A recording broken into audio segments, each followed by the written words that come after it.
Was punishment in ancient Persia really about justice?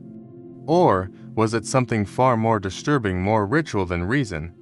When Minos took his final breath, lungs filled with ash, was it because he broke the law? Or because his suffering was meant to cleanse something spiritual? In the ancient Persian worldview, pain wasn't just punishment, it was sacred. Law didn't just come from kings, it echoed from the cosmos. But who decided what the world needed balancing for, and what price had to be paid? Stick around as we uncover a justice system built on fear, faith, and fire. The Persian Empire was massive, stretching across much of the known world during ancient times. Most people think of its towering architecture, genius-level engineering, and unstoppable military campaigns. But beneath all that grandeur, Persia had something else, a surprisingly advanced and rigid legal system. A lot of people assume ancient justice was chaotic, maybe even lawless, but Persia ran on structure. Its laws were codified, its processes well-defined, and its punishments often terrifyingly severe. This was the empire founded by Cyrus the Great, the Achaemenid Empire, and it didn't just value law. It placed truth and justice at the very core of its identity. But here's the thing, it wasn't just about governance. Justice was a cultural pillar, a religious obligation. In Persian society, dishonesty wasn't a quirk or a personal failure, it was a threat to cosmic balance. The Greeks, especially the historian Herodotus, observed that Persian boys were trained in just three things: how to ride a horse, how to shoot a bow, and how to tell the truth. That third one, it wasn't optional. In Persia, honesty wasn't just a virtue, it was a requirement. Especially in courtrooms, business, and politics. Lying wasn't just morally wrong, it was dangerous. It could shake the foundation of the empire. So when someone was caught in a lie, especially in legal or state matters, the consequences were often swift and brutal. In Persian philosophy, falsehood wasn't just a private sin. It was a cosmic violation, a disruption of harmony. And restoring that balance sometimes meant making an example out of the offender. Depending on the severity of the lie, punishment could include fines, mutilation, or even execution. Yes, death, for lying. That's how seriously they took truth. Here's something interesting. The ancient Persian word for punishment also meant to question. That tells you a lot about how their justice system worked. It wasn't just about retribution. Punishment was a process, a reflection, an interrogation of the act itself. It was meant to uncover truth, restore order, and serve something greater than the state. Justice wasn't just a legal job, it was sacred, a direct connection between human law and the divine cosmic order. To enforce this divine law, Persia built a tiered judicial system. Judges weren't just random officials. They were usually drawn from the noble or priestly classes, people thought to be wise, educated, and morally disciplined. These judges were expected to be incorruptible. But Persia also recognized that power could corrupt. So, if a judge betrayed that trust, the consequences were horrifying. Take the infamous case of Sisms, a judge under King Cambyses II. Sisms was caught taking bribes. And in a society where justice was sacred, that was more than just a crime, it was a betrayal of the divine. So, what happened? He was flayed alive. His skin was then stretched and used to cover the judge's seat in the courtroom. And who was the next judge to sit on that throne of skin? His own son. The message was crystal clear. Justice must be upheld, even if it costs your flesh. Persia's legal system wasn't centralized in one location. There were different courts for different levels of society. Local courts handled minor disputes. Royal courts took on serious crimes. Military courts handled soldiers. And religious courts, guided by Zoroastrian teachings, dealt with spiritual violations. This allowed the empire to maintain order across a vast, multicultural population. Interestingly, defendants were sometimes allowed to defend themselves or even hire legal help, though. Of course, they had to pay for it out of pocket. Witnesses were critical to Persian justice, but with that role came huge responsibility. If someone gave false testimony, well, that was lying. And lying, as we've already seen, was a serious crime. Punishments for false witnesses ranged from lash to death. But Persian justice wasn't always cruel. Believe it or not, there were moments of leniency. Bail existed. Fines and short-term imprisonments were sometimes handed out for minor offenses. Persian law gave real weight to family roles. Legal codes emphasized responsibility, especially within households. Spouses, children, and even extended family members had duties they were expected to uphold. This shows a surprisingly modern understanding of how social order begins at home. Governors out in the empire's farthest provinces had some autonomy, but they still had to follow the core principles of Persian law. Archaeologists have uncovered legal documents, marriage contracts, dispute resolutions, and trade agreements that prove just how bureaucratic and legally sophisticated Persia really was. This wasn't a chaotic or lawless empire. It was run with terrifying efficiency. But let's not pretend it was perfect. While Persian kings talked a big game about fairness and divine justice, the reality sometimes looked very different. Nobles, for example, could occasionally pass their punishments onto their servants. Royal family members, they often walked free after serious crimes. These double standards didn't go unnoticed. They exposed the gap between the empire's ideals and its actions. What really made Persian justice stand out wasn't just the brutality, it was the spiritual framework behind it. Zoroastrianism, the empire's main religion, taught that every moral choice had cosmic consequences. Lying, stealing, or corruption didn't just hurt people. They disrupted the cosmic balance known as the divine order. So, enforcing the law wasn't just political, it was a holy duty. And in a world where the king was considered the guardian of that divine order, punishment became an act of sacred justice. But what happens when justice moves beyond mere words? When it no longer relies on fines or exile, but instead speaks through scars, amputations, and blindness? In the next part, we'll dive deep into how ancient Persia used the human body as both canvas and punishment, a living billboard of shame and justice. In ancient Persia, justice wasn't always about fairness. It was about restoration, returning balance to a world believed to be under constant threat from lies, disorder, and sin. But how do you restore a lie? How do you repair betrayal? Sometimes you do it with fire, sometimes with knives, and sometimes you make the body remember forever. This part of our journey takes us into the darkest, most physical corners of Persian, and this is where pain wasn't the side effect, but the very point. The Persians didn't just write their laws on stone or clay tablets. They wrote them on bodies.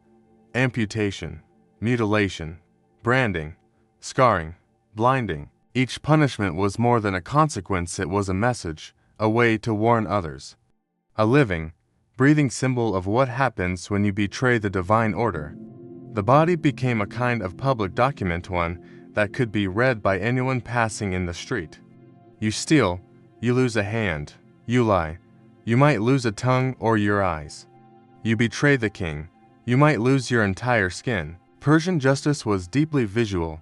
Public punishments weren't just common, they were theatrical. Execution wasn't always the end goal. Sometimes, it was better if you lived, so others could see what you had become. This is where Persian justice became terrifyingly psychological. A thief with no hand is more useful to the state, more of a deterrent than a dead one. And if you survived, you carried that punishment with you every single day. It marked your body, but also your soul, your place in society, your access to rights. Let's break down some of the most infamous examples.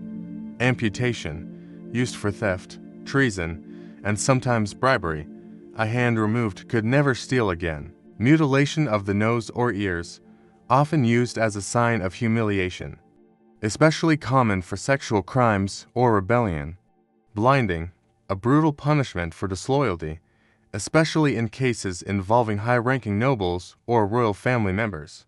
It symbolized a loss of insight, both physical and moral. Branding and tattooing. Criminals were sometimes permanently marked with their crimes literally tattooed with words or symbols on their foreheads, arms, or backs. Each of these carried social death, even if the person physically survived. When execution was required, it was never subtle. The Persians believed in making the final act of punishment reflect the severity of the crime and sometimes the nature of it too. Impalement was a method for rebels and enemies of the state. A slow, agonizing death, sometimes lasting for days.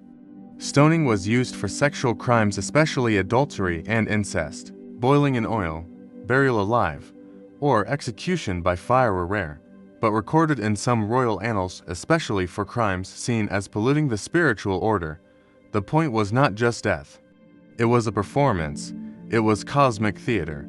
This wasn't just cruelty for its own sake.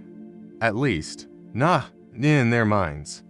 To a Persian, especially a devout Zoroastrian, these punishments had a moral function. Pain and suffering could purify. Bloodshed could restore order. This was a culture where the act of punishing was, in some cases, as sacred as prayer. And the king, he was the high priest of that system. Persian kings ruled by divine right, but it wasn't just symbolic. They were literally seen as guardians of the world's cosmic balance, Usha, chosen by Ahura Mazda, the supreme god. So, when a king ordered a punishment, he wasn't just issuing a royal decree, he was correcting the universe. That made resistance not just illegal, but heretical. This belief is part of why Persian punishments could be so extreme. The stakes weren't just legal, they were metaphysical. Here's a disturbing irony. Because Persian justice was so tied to religion, some criminals believed their punishment was actually redemptive. A man might accept the loss of his hand or his eyesight, thinking, "My soul is clean now." Even those facing death might welcome it as a way to escape cosmic guilt. Pain, in this twisted system, was proof of purification. But what happened when the system got it wrong? There are records of false accusations, of men punished without due process, of enemies of the state framed under the name of justice. And once punishment was carried out, there was no turning back. You couldn't regrow a hand. You couldn't unblind someone. This is the dark paradox of the Persian system. It demanded perfection, but ran on fear.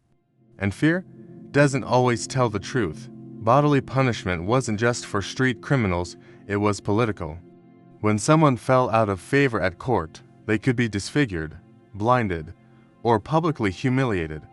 Not just to punish them, but to send a message to everyone else. Look what happens when you challenge the divine order. Some princes were blinded to keep them from becoming king.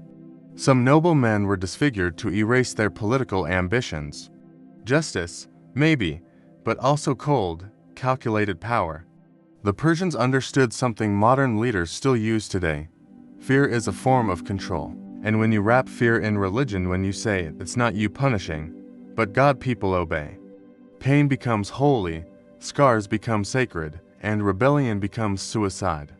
You might be wondering, was the average Persian terrified of their own government? The answer is complicated. Many Persians were proud of their legal system. They saw it as orderly, divine, and just, especially compared to the chaos of other empires. Persian kings liked to portray themselves as fair and noble rulers. Cyrus the Great even had a reputation for mercy, but the shadow of the lash always loomed. To us today, much of this looks horrific. We see torture, injustice, barbarism, but to them, it was structure. It was holiness. It was how the universe stayed whole. That's what makes Persian justice so fascinating and so chilling. It wasn't just designed to punish the body. It was meant to shape the soul. In the next episode, we dive into the twisted relationship between Persian kings, their secrets, and their enemies, from poisoned robes to the whispered death of queens. The darker the throne, the bloodier the justice. By now, you've seen how ancient Persia wielded pain, not just as punishment, but as purification. But what happens when the corruption is inside the palace itself? When the betrayal comes from behind silk curtains, or within the king's own family? This is where Persian justice takes a darker, more intimate turn. Because when the throne bleeds, it bleeds in private behind gold doors, under the veil of sacred silence. This is not justice for the commoner. This is punishment for the elite. The Persian king ruled an empire, but his most dangerous enemies were sometimes inside his own household, his wives, sons, brothers, generals, and priests. They lived in a palace, yes, but that palace was a maze of rivalries, jealousies, and silent wars.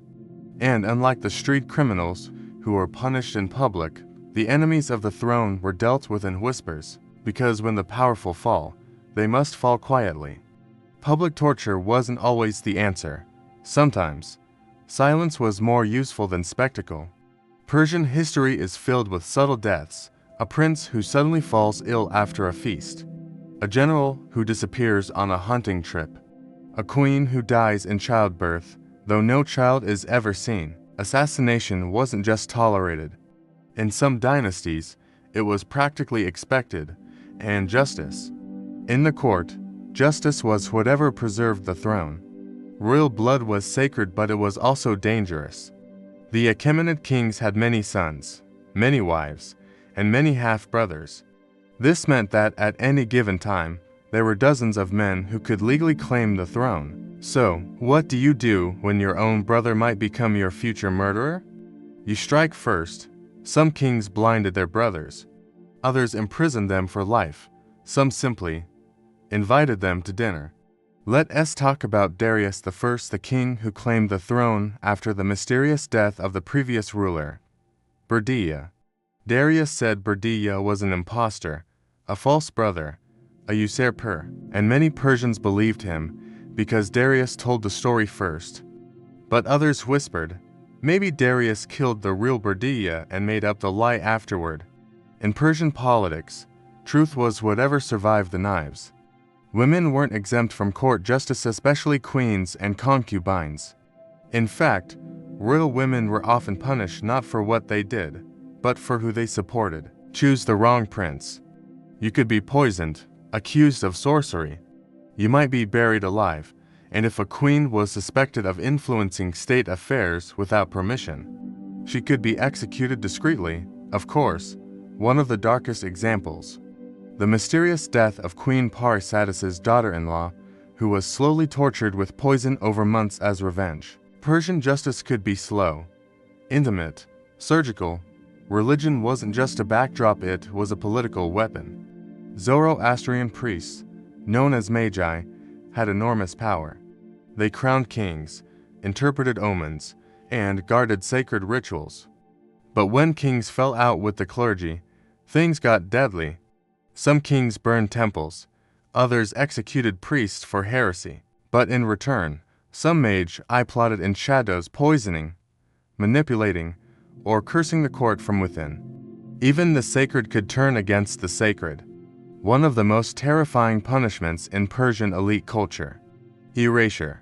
Not just death, but the removal of your name from records, from monuments, from the memory of the empire. To be erased was worse than execution. It was a kind of afterlife. Death denied even the dignity of history. Many princes and queens were quietly deleted, their statues smashed, their titles revoked. No grave, no memory, no existence. Persian punishment for the elite wasn't just about the what but the how. Disgraced nobles might be exiled to remote deserts. They might be forced into suicide so the crown could keep its hands clean.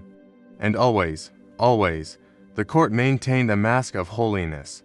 Justice was done in accordance with divine order, but no one outside the palace ever saw it. That silence, it was the punishment. The king's most trusted servants were often eunuchs, men who had been castrated, raised in the palace, and loyal only to the throne. These eunuchs were the perfect tools for secret justice. They couldn't start dynasties, they had no family loyalties. And they were everywhere, in the kitchens, the bedrooms, the temples. They carried secrets like knives, and sometimes they carried knives too. Persian kings used eunuchs as executioners, torturers, and most often spies. With so many enemies, so many betrayals, and so many silent executions, it's easy to forget that Persian kings lived in terror too. Surrounded by luxury? Yes. Worshipped as gods? Yes. but also poisoned, plotted against, and watched constantly. To be a Persian king was to sit on a golden throne, with a dagger always hovering above your back. So the king didn't just punish treason, he expected it. Justice, at the elite level, became less about law and more about control. Keep people afraid, keep enemies guessing, never show weakness. Even the idea that you might punish someone was enough to keep entire factions in line. This wasn't just violence, it was psychology, it was strategy, and above all, it was survival. To the outside world, Persian kings looked divine: tall crowns, flowing robes, shining swords. But inside the palace, they were prisoners of their own power. Justice had to be upheld, enemies had to be eliminated, the sacred order had to be preserved no matter the cost, and the cost was usually paid in blood. In the next part of our journey, we leave the palace and head into the battlefield, where Persian justice wasn't carried out in courtrooms, but on the corpses of conquered kings. Because for the Persian Empire, conquest wasn't just war, it was cosmic cleansing. When the empire expanded, so did its justice. And sometimes, that justice came with fire, chains, and mass executions. In the palaces of Persia, justice was silent, strategic, and often deadly. But what happened when the empire stepped beyond its own borders? What happened when Persia looked at foreign kings, rival gods, or rebellious provinces? The answer is simple and brutal. Persian justice wasn't just for Persians, it was a tool of empire. And when used abroad, it became something even more terrifying, a ritual of domination. When Persia waged war, it didn't just aim to defeat armies, it aimed to reshape the world. And part of that reshaping was legal, symbolic, even religious. To conquer a city was to bring it under divine order. To destroy a king was to punish cosmic rebellion. This was justice on a grand scale, where the battlefield became a courtroom, and the sword was both judge and executioner. Cyrus the Great, founder of the Achaemenid Empire, wasn't just a warrior, he was a storyteller. After conquering Babylon, he didn't just boast about military victory. He said he had liberated the people from tyranny, that he had obeyed the will of Marduk the Babylonian god himself. In other words, he rebranded his conquest as justice. Persia didn't crush you, Persia restored order. This was the empire's genius, turning war into morality. Of course, not all enemies were spared or rebranded. Some cities were wiped from the map. Some populations were enslaved. Some rulers were humiliated or executed in ways meant to send a message. When a king resisted too long, Persian punishment was often ritualized, tied to a post, whipped publicly, buried alive, flayed. These weren't random acts of cruelty. They were lessons. You defy the cosmic order. The cosmic order devours you. Let's talk about one of Persia's strangest military enemies, the Scythians, nomads from the steppes, wild, unpredictable, untamed. Darius I tried to subdue them, but the Scythians didn't fight like other enemies. They kept retreating, burning their own land, avoiding open battle. Darius built massive bridges, dug canals, pushed deep into their territory, and yet he couldn't conquer them. So, what did he do? He left monuments behind, stone inscriptions declaring victory even if the war was unfinished. Why? Because justice still had to be declared even when it hadn't been fully achieved. The narrative of justice was just as important as the violence. Sometimes, Persian justice was swift and collective. After revolts, entire villages could be burned, leaders crucified, sons executed, wives taken, but it was always framed as a response. Persia didn't strike first, Persia corrected wrongs. Whether it was true or not didn't matter. The optics of justice were more powerful than truth. This wasn't chaos, it was order, harsh, sacred, and absolute. One of the most chilling uses of Persian justice was the erasure of cultures. The Elamites, an ancient people of southwest Iran, were absorbed into the empire. But their temples were dismantled, their kings replaced, their gods sidelined.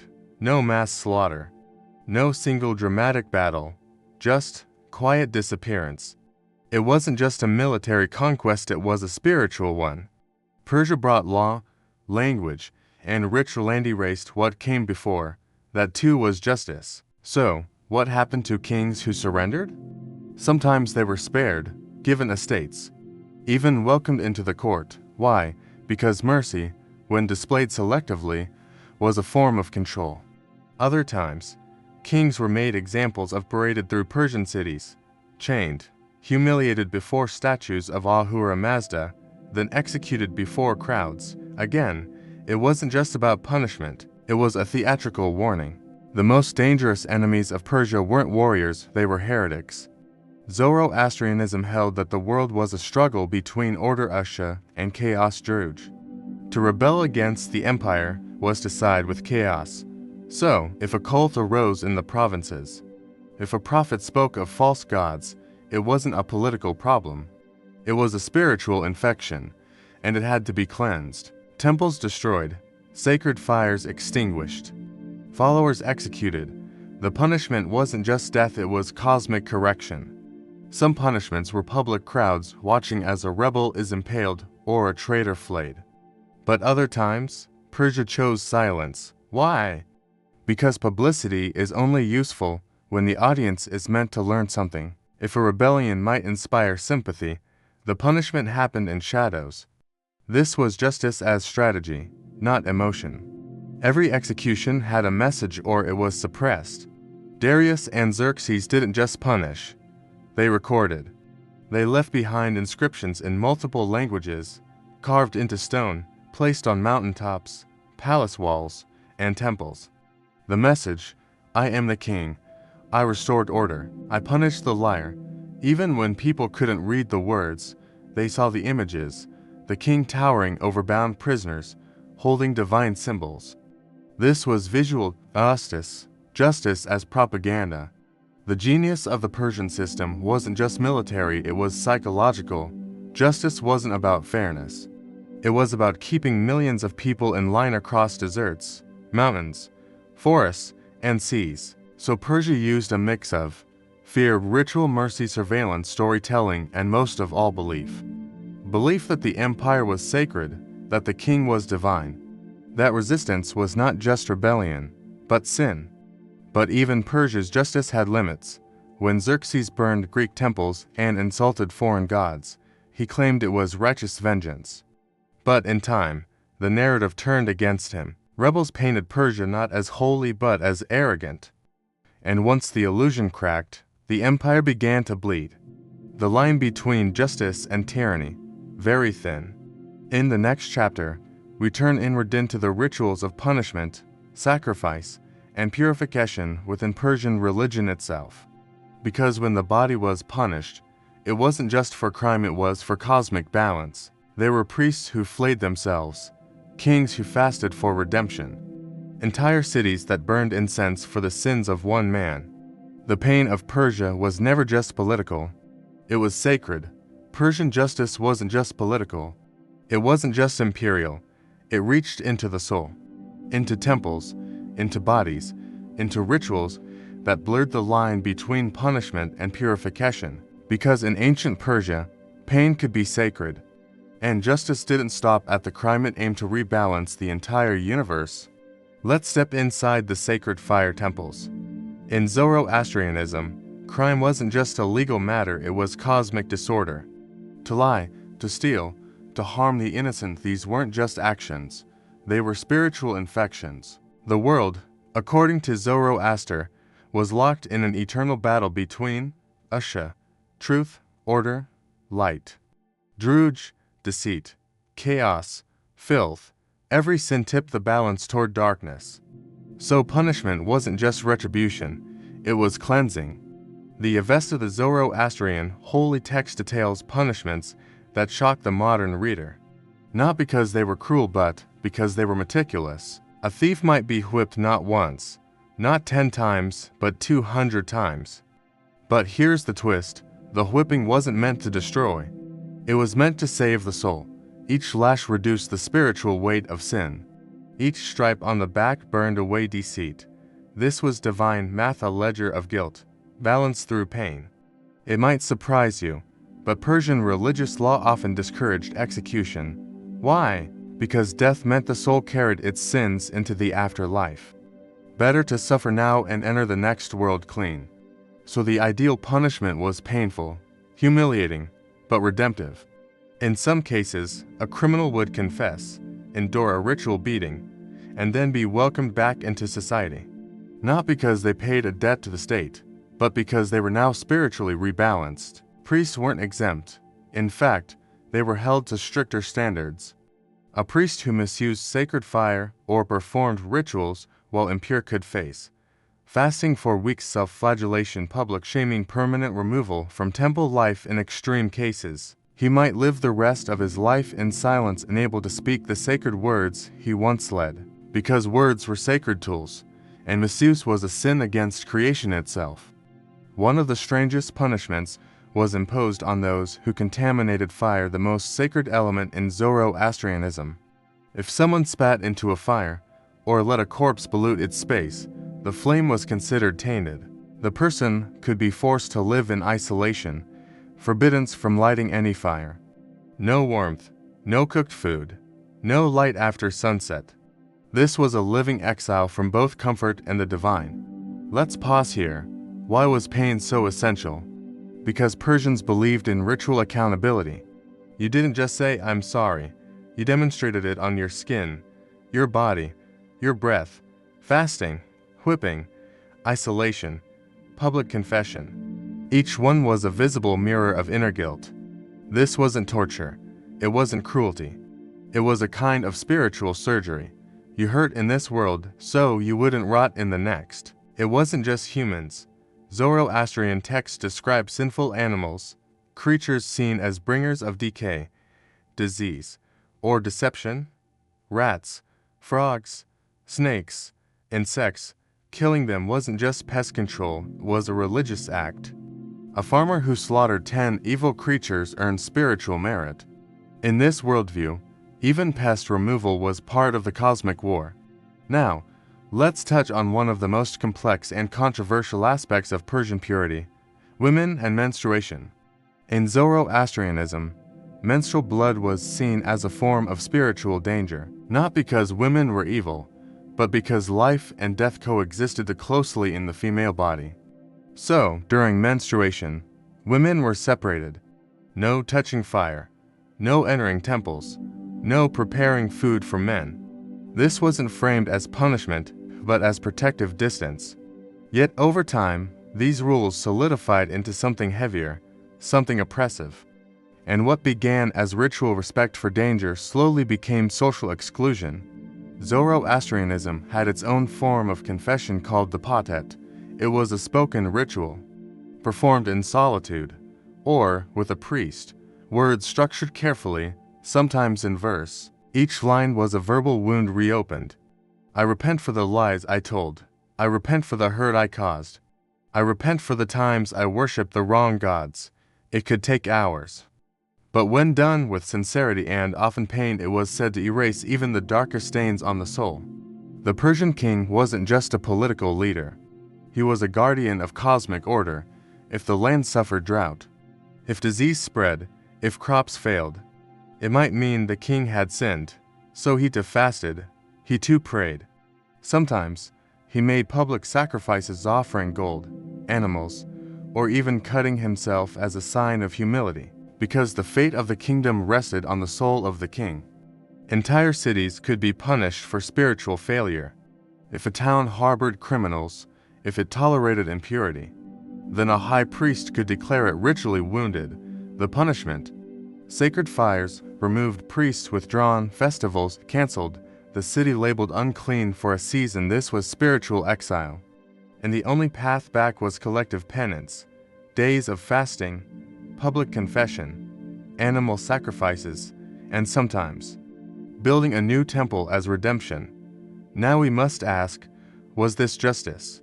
Or control? Did pain purify the soul? Or was it a convenient tool of empire? The truth is, both.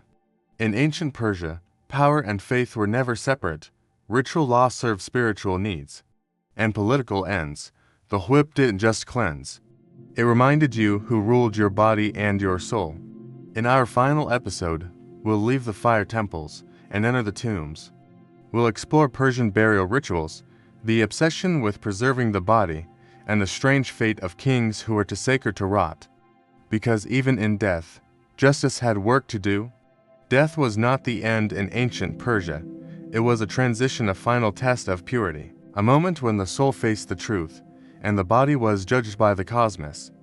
Because in Zoroastrian belief, how you died and what happened to your body afterward could affect the universe itself. So today, we enter the final chapter. We leave behind the palaces, the courts, the fire temples, and step into the silence of the Persian tomb. When a Persian died, their soul didn't go straight to heaven or hell.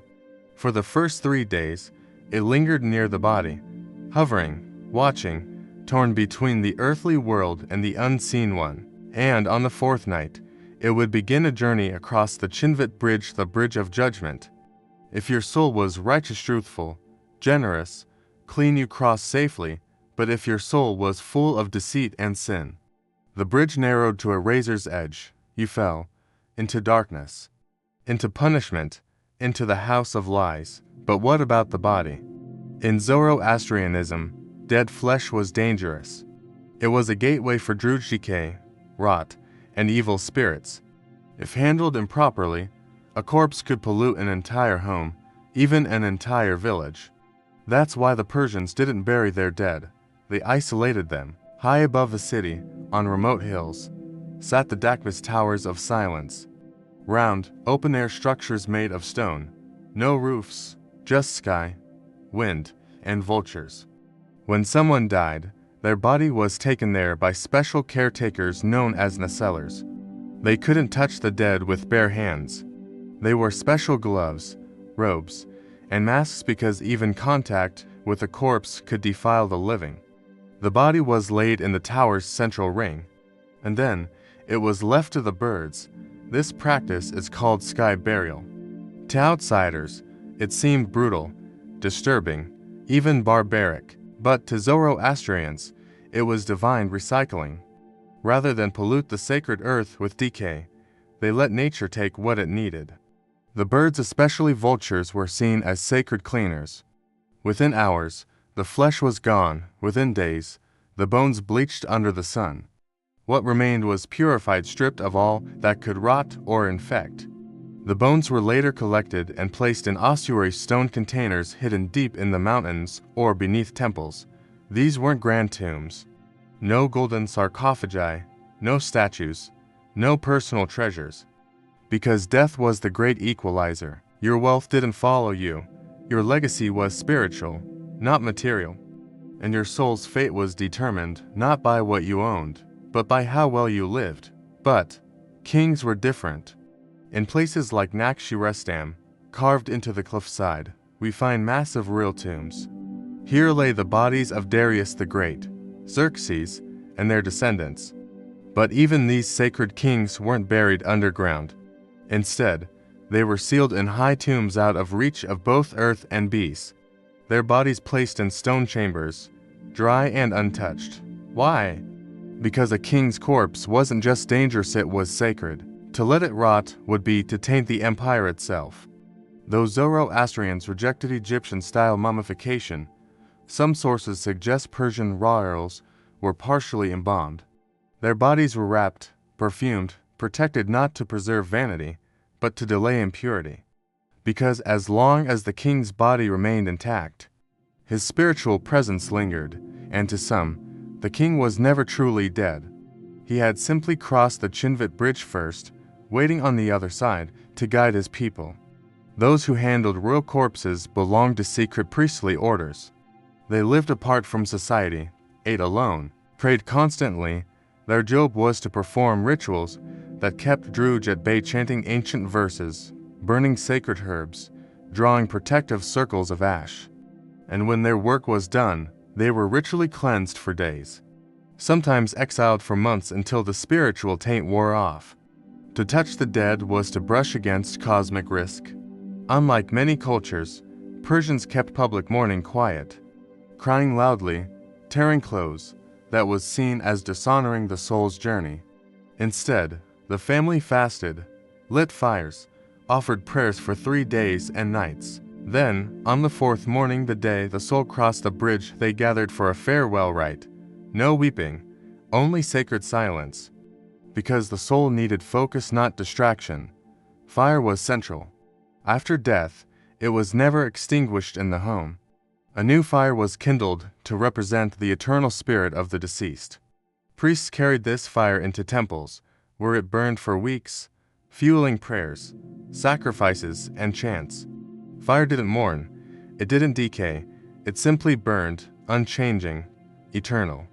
And that made it the perfect symbol of the soul. Though the body was gone, the memory lived on through ritual remembrance.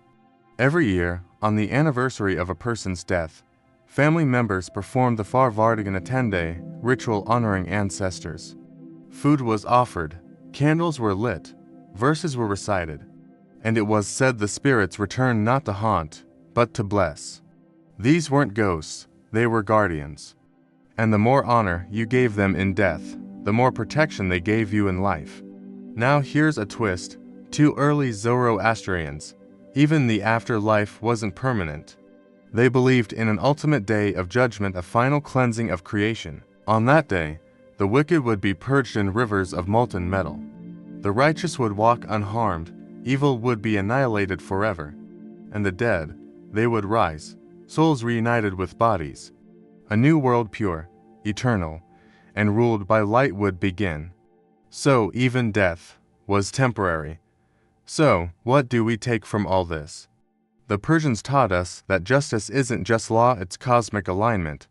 That punishment, pain, and purification are spiritual tools. That the body, the soul, and even the soil beneath your feet are part of a sacred contract. And that in the end, we are judged not by how we died, but by how we lived, how we loved, and how we faced the truth. This was the sacred pain of Persia, a world where punishment was ritual, where the dead were honored with silence, and where justice didn't end at the grave. Thank you for walking this path with us. Until next time, may your soul walk safely across the bridge.